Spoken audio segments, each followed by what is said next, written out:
नमस्कार। IND24 में आप सभी का बहुत बहुत स्वागत है। आपके साथ मैं हूं पल्लवी परिहार। सोशल मीडिया स्पेशल देख रहे हैं आप। बुलेटिन की शुरुआत करेंगे, लेकिन उससे पहले नजर डालेंगे सुर्खियों पर। बता दें कि VB रामजी बिल लोकसभा में पास हो गया है और इस बिल को ध्वनिमत से पास कर दिया गया है। विपक्ष ने बिल के विरोध में जमकर नारेबाजी की और सदन विपक्ष की नारेबाजी से गूंज उठा। एयर इंडिया एक्सप्रेस फ्लाइट के टायर फटने का मामला सामने आया है। वहीं कल सिनेमाघरों में दस्तक देगी अवतार फायर एंड ऐश। भीड़ ने फिल्म अभिनेत्री निधि अग्रवाल संग बदसलूकी की, जिसका वीडियो सोशल मीडिया पर तेजी से वायरल हो रहा है। वहीं कुमार सानू ने पूर्व पत्नी पर मानहानि का केस दर्ज कराया है। पाकिस्तान ने धुरंधर को प्रोपेगेंडा मूवी बताया है, तो वहीं कोहरे ने रद्द कराया भारत साउथ अफ्रीका चौथा T20। आगे बात करेंगे। ऑल टाइम हाई पर है चांदी। शाजापुर में ट्रेन की चपेट में आया युवक, जिसकी मौत हो गई।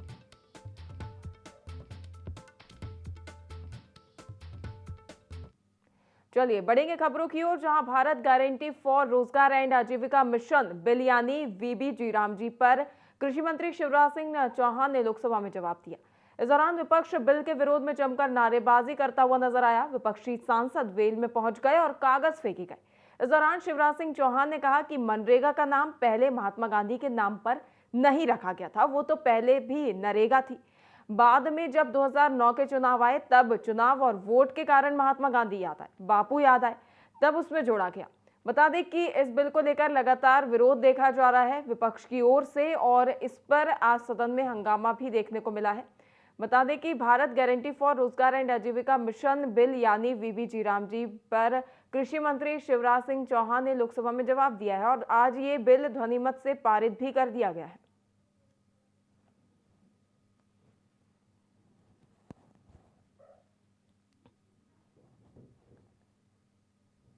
इस दौरान विपक्ष बिल के विरोध में जमकर नारेबाजी करता हुआ नजर आया। विपक्षी सांसद वेल में पहुंच गए और इस दौरान कागज फेंके गए। पूर्व मुख्यमंत्री और केंद्रीय कृषि मंत्री शिवराज सिंह चौहान ने कहा कि मनरेगा का नाम पहले महात्मा गांधी के नाम पर नहीं रखा गया था, इसका नाम पहले नरेगा था, और बाद में जब 2009 के चुनाव आए, तब चुनाव और वोट के कारण महात्मा गांधी याद आए और बापू जब लोगों को याद आए, तब उसमें ये नाम जोड़ा गया। इसके बाद सदन में VB रामजी बिल ध्वनिमत से पास हो गया। इससे पहले विपक्ष ने इस बिल के विरोध में संसद परिसर में मार्च निकाला। इसमें विपक्ष के 50 से ज्यादा सांसदों ने हिस्सा लिया और VB रामजी बिल वापस लेने के नारे लगाए। इससे पहले बुधवार को लोकसभा में VB रामजी बिल पर 14 घंटे चर्चा हुई। कार्यवाही देर रात लगभग 1:30 बजे तक चली। इसमें 98 सांसदों ने हिस्सा लिया। विपक्ष ने मांग की कि प्रस्तावित कानून को स्टैंडिंग कमेटी के पास भेजा जाए। ये 20 साल पुराने MG नरेगा एक्ट की जगह लेगा। बता दें कि दिल्ली से खबर है, जहां VB रामजी बिल लोकसभा में पास कर दिया गया है।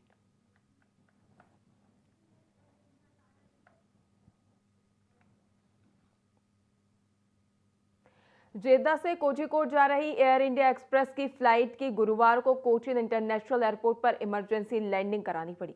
प्लेन में 160 यात्री सवार थे। कोचीन इंटरनेशनल एयरपोर्ट लिमिटेड ने एक बयान में कहा कि फ्लाइट IX 398 को राइट मेन लैंडिंग गियर और टायर फेल होने के कारण कोची डाइवर्ट किया गया था। फ्लाइट को सुबह लगभग 9:07 पर पूरी इमरजेंसी के साथ लैंड करवाया गया। CIAL के प्रवक्ता ने बताया कि सभी इमरजेंसी सेवाओं को पहले ही एक्टिवेट कर दिया गया था। यात्रियों या क्रू मेंबर्स में किसी के घायल होने की कोई खबर नहीं है। लैंडिंग के बाद जांच में पुष्टि हुई कि दोनों दाहिने टायर फट गए थे, जिसके कारण ये फैसला लिया गया। एयरलाइंस प्रवक्ता ने यह भी कहा कि सिर्फ टायर फटे थे और लैंडिंग गियर में कोई दिक्कत नहीं थी। ये इमरजेंसी लैंडिंग नहीं, बल्कि कोची में की गई एहतियाती लैंडिंग थी, क्योंकि करीपुर एक टेबल टॉप एयरपोर्ट है। Kochi air India express flight के टायर फटे, जिसके कारण फ्लाइट की इमरजेंसी लैंडिंग करानी पड़ी।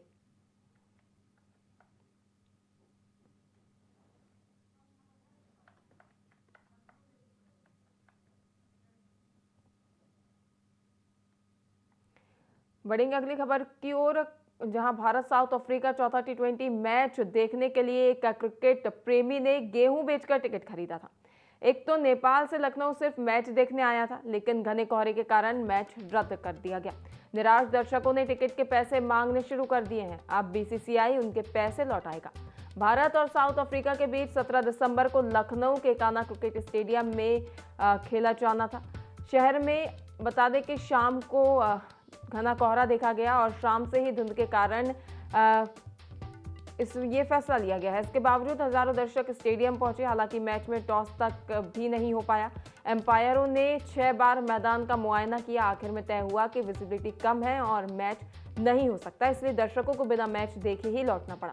बीसीसीआई के एक अधिकारी ने गुरुवार को बताया कि सभी इंटरनेशनल मैचों का इंश्योरेंस होता है और जो आयोजन करने वाली राज्य क्रिकेट एसोसिएशन कराती है।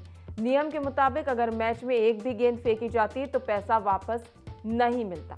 भारत साउथ अफ्रीका चौथे T20 मैच में टॉस तक नहीं हुआ, इसलिए UP cricket association insurance company से क्लेम करेगी। ये प्रक्रिया पूरी होने में करीब 7 से 8 दिन लगेंगे। टिकट ऑनलाइन बेचे गए थे, इसलिए दर्शकों की जानकारी उपलब्ध है। इंश्योरेंस का पैसा मिलने के बाद टिकट की रकम सीधे दर्शकों के बैंक खातों में वापस भेज दी जाएगी। मैच रद्द होने के बाद दर्शकों में नाराजगी देखने को मिली है। एक क्रिकेट प्रेमी ने कहा कि मैंने 3 बोरे गेहूं बेचकर टिकट खरीदा था, मेरे पैसे वापस करो। एक अन्य क्रिकेट फैन ने कहा कि वह नेपाल से सिर्फ मैच देखने के लिए लखनऊ आया हुआ था, लेकिन अब निराश होकर उसे वापस लौटना पड़ रहा है। कुछ युवाओं ने बताया कि उन्होंने 2 से 3 महीने तक पॉकेट मनी जमा कर ये टिकट खरीदा था। ऐसे में बिना एक भी गेंद फेंके मैच रद्द हो जाना उनके लिए काफी निराशाजनक है। इन दर्शकों की मांग थी कि टिकट के पूरे पैसे वापस किए जाने चाहिए। कान्हा स्टेडियम में मैच के टिकट 500 रुपए से लेकर 25,000 रुपए तक के थे। सबसे सस्ता टिकट 500 रुपए का था, जबकि इसके बाद 8,500 रुपए का टिकट उपलब्ध कराया गया था। हॉस्पिटैलिटी टिकट में फुल बुफे की सुविधा दी गई थी। वहीं वीआईपी लाउंज के टिकट की कीमत 25,000 रुपए तक की थी। 5 मैच की T20 सीरीज में टीम इंडिया 2-1 से आगे है। भारत ने पहला मैच 101 रन से जीता था। इसके बाद साउथ अफ्रीका ने मुल्लापुर में खेले गए दूसरे मैच में 51 रन से जीतकर वापसी की। तीसरे मैच में धर्मशाला में भारत ने 7 विकेट से जीत हासिल करते हुए फिर बढ़त बना ली।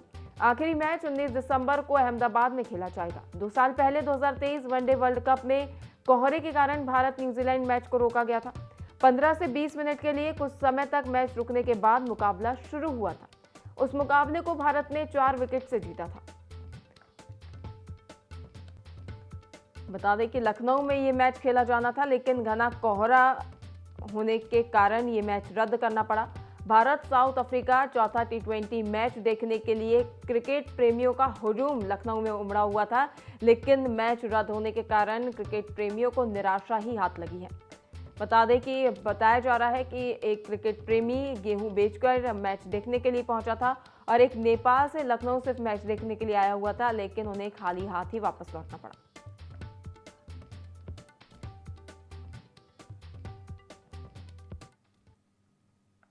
अवतार फायर एंड ऐश वैसे तो सिनेमाघरों में शुक्रवार 19 दिसंबर को रिलीज होगी, लेकिन फिल्म के फर्स्ट रिव्यूज आ गए हैं। इस तरह एसएस राजमौली ने इसकी जमकर तारीफ की है। वहीं दूसरी ओर जेम्स कैमरून की इस फिल्म के विजुअल कुछ शानदार पर कहानी को दोहराव और लंबी थका देने वाली बताया गया है। जेम्स कैमरून की अवतार फायर एंड ऐश सिनेमाघरों में शुक्रवार 19 दिसंबर को रिलीज हो रही है। इस बीच फिल्म के प्रीमियर शोज के बाद फर्स्ट रिव्यूज आ गए हैं। वाराणसी और Baahubali film director SS Rajamouli ने फिल्म देख ली है। अवतार फायर एंड ऐश के प्रमोट करने के लिए उन्होंने जेम्स कैमरन से वर्चुअली बात की। इसी दौरान राजमौली ने बताया कि वह भारत के पहले व्यक्ति हैं जिन्होंने अवतार 3 देखी है। उन्होंने फिल्म और इसके डायरेक्टर की तारीफ की। दूसरी ओर सामने आए दूसरे अन्य रिव्यूज में फिल्म के शानदार विजुअल की चर्चा हो रही है। हालांकि कबीलों की लड़ाई से भरी फ्रेंचाइजी की इस तीसरी फिल्म को पिछली फिल्मों का दोहराव और थका देने वाली भी बताया गया है। पहले बात करते हैं राजमौली के रिव्यू की। उन्होंने फिल्म की तारीफ की और बताया कि इसे देखते समय उन्हें कैसा महसूस हुआ। वे बोले, फायर एंड ऐश देखना एक बहुत अच्छा अनुभव था।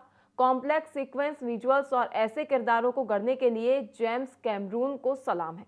मैं और भी बहुत कुछ कह सकता हूं। मैं थिएटर में विंड रेडर्स, ऐश पीपल, नए किरदारों को देखते हुए एक बच्चे की तरह था। वरंग बिल्कुल शानदार था।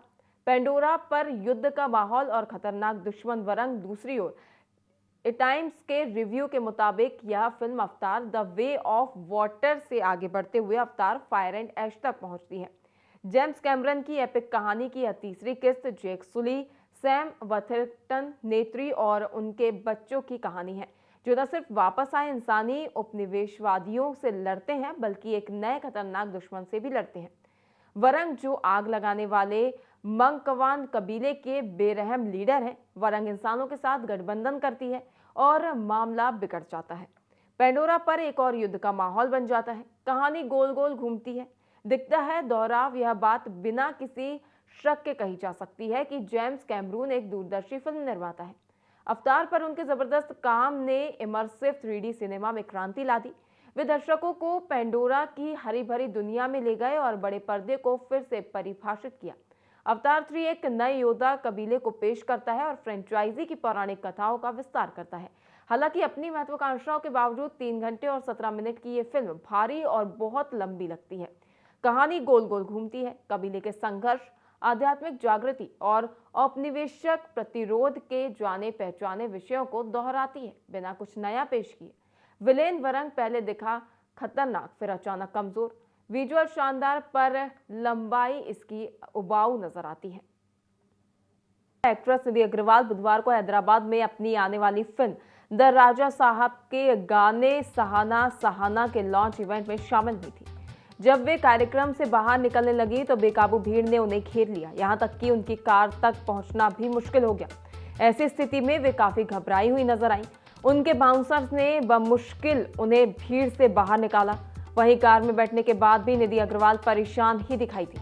इस वीडियो पर कई फैंस और इंटरनेट यूजर्स ने चिंता जाहिर की है। सिंगर चिन्मय श्रीपदा ने भी भीड़ के व्यवहार पर कड़ी आलोचना की है। उन्होंने एक्स पर लिखा कि लकड़बग्गों से भी बदतर बर्ताव करने वाले पुरुषों का झुंड वैसे लकड़बग्गों का अपमान क्यों करे। ऐसे एक जैसे सोच वाले पुरुषों को जब भीड़ में इकट्ठा कर दिया जाता है तो वे किसी महिला को इसी तरह परेशान करते हैं। कोई भगवान इन्हें उठाकर किसी और ग्रह पर क्यों नहीं भेज देता। एक यूजर ने लिखा कि यह देखना परेशान करने वाला है। सेलिब्रिटीज भी सम्मान और प्राइवेट स्पेस के हकदार हैं। बता दें कि निधि अग्रवाल ने अपने करियर की शुरुआत 2017 में हिंदी फिल्म मुन्ना माइकल से की थी। इस फिल्म में उन्होंने टाइगर श्रॉफ के अपोजिट काम किया था। इसके बाद उन्होंने तेलुगु सिनेमा में कदम रखा। उनकी पहली तेलुगु फिल्म सव्यसाची थी। वहीं उन्हें खास पहचान आई स्मार्ट शंकर से मिली। इसके अलावा उन्होंने तेलुगु फिल्म हरिहर वीरा मल्लू और तमिल फिल्म ईश्वरन में भी काम किया है। वे अब हॉरर कॉमेडी फिल्म द राजा साहब में नजर आएंगी। फिल्म द राजा साहब के डायरेक्टर मारुति दासारी हैं। इसमें प्रभास और निधि अग्रवाल के अलावा संजय दत्त, मालविका मोहनन और रिद्धि कुमारी भी हैं। ये फिल्म 9 जनवरी को रिलीज होने वाली है। इस वीडियो पर कई फैंस और इंटरनेट यूजर्स ने चिंता जताई। सिंगर चिन्मय श्रीपदा ने भी भीड़ के व्यवहार की कड़ी आलोचना की है। उन्होंने एक्स पर पोस्ट कर इसकी जमकर आलोचना की है और लकड़बग्गों से भी इस भीड़ की तुलना करते हुए उसे भी काफी हास्यास्पद करार दिया है। आपको बता दें, उन्होंने इसको लेकर काफी आक्रोश जाहिर किया है।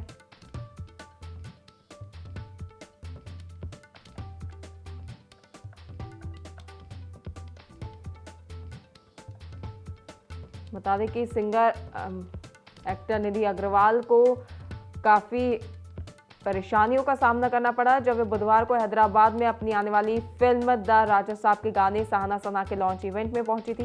इस दौरान जब वे कार्यक्रम खत्म होने के बाद बाहर निकली तो यहां पर बेकाबू भीड़ ने उन्हें घेर लिया। यहां पर उनसे बदसलूकी भी की गई और उनका कार तक पहुंचना इस दौरान मुश्किल हो गया। इस स्थिति में वे काफ़ी घबराई हुई नजर आई थी और जब कार में वे मुश्किल पहुंची, जहां उन्हें उनके बाउंसर ने मुश्किल से भीड़ से बाहर निकाला।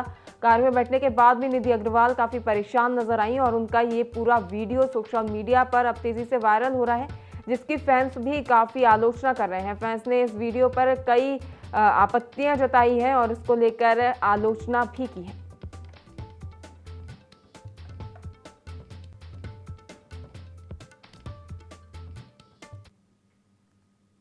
मशहूर प्लेबैक सिंगर कुमार सानू ने अपनी पूर्व पत्नी रीता भट्टाचार्य के खिलाफ बॉम्बे हाई कोर्ट में मानहानि का मुकदमा दायर करा है। मामले में सानू ने 30 लाख रुपए के हर्जाने की मांग की है। साथ ही उन इंटरव्यू को हटाने की मांग की है जिनमें उनके खिलाफ आरोप लगाए गए हैं। ये केस दोनों के तलाक के करीब 24 साल बाद सामने आया है। कुमार सानू और रीता भट्टाचार्य का तलाक साल 2001 में हुआ था। तलाक की प्रतिक्रिया बांद्रा फैमिली कोर्ट में पूरी हुई थी। मीडिया रिपोर्ट्स के मुताबिक याचिका सानू की ओर से वकील सना रईस खान के जरिए दायर की गई है। इनमें कहा गया है कि रीता भट्टाचार्य ने कुछ एंटरटेनमेंट प्लेटफॉर्म को इंटरव्यू दिए। इनमें विरल भयानी और फिल्म विंडो जैसे प्लेटफॉर्म भी शामिल हैं। इन इंटरव्यू में उन्होंने सिंगर पर गंभीर आरोप लगाए। रीता ने आरोप लगाया था कि प्रेगनेंसी के दौरान उन्हें खाना नहीं दिया गया, किचन बंद कर दिया जाता था, दूध और इलाज तक से दूर रखा गया।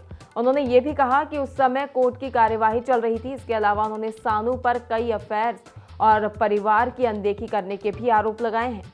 ये इंटरव्यू सितंबर 2025 में सोशल मीडिया पर काफी शेयर हुए थे। कुमार सानू की ओर से दायर याचिका में कहा गया कि ये बयान तलाक के समय तक तय हुई सहमति की शर्तों का उल्लंघन है। सानू के मुताबिक 9 फरवरी 2001 को फैमिली कोर्ट में ये तय हुआ था कि दोनों पक्ष भविष्य में एक दूसरे पर कोई आरोप नहीं लगाएंगे।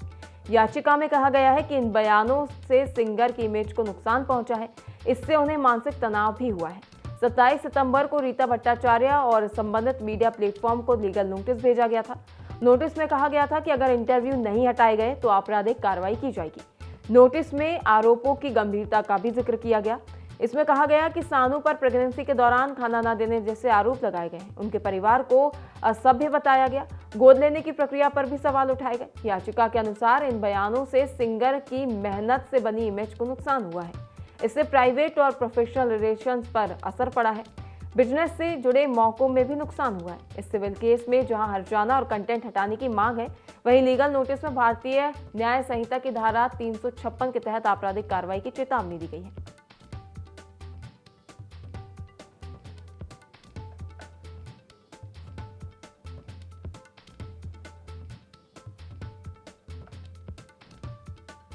बता दें कि कुमार सानू ने अपनी पूर्व पत्नी पर मानहानि का केस लगाया है।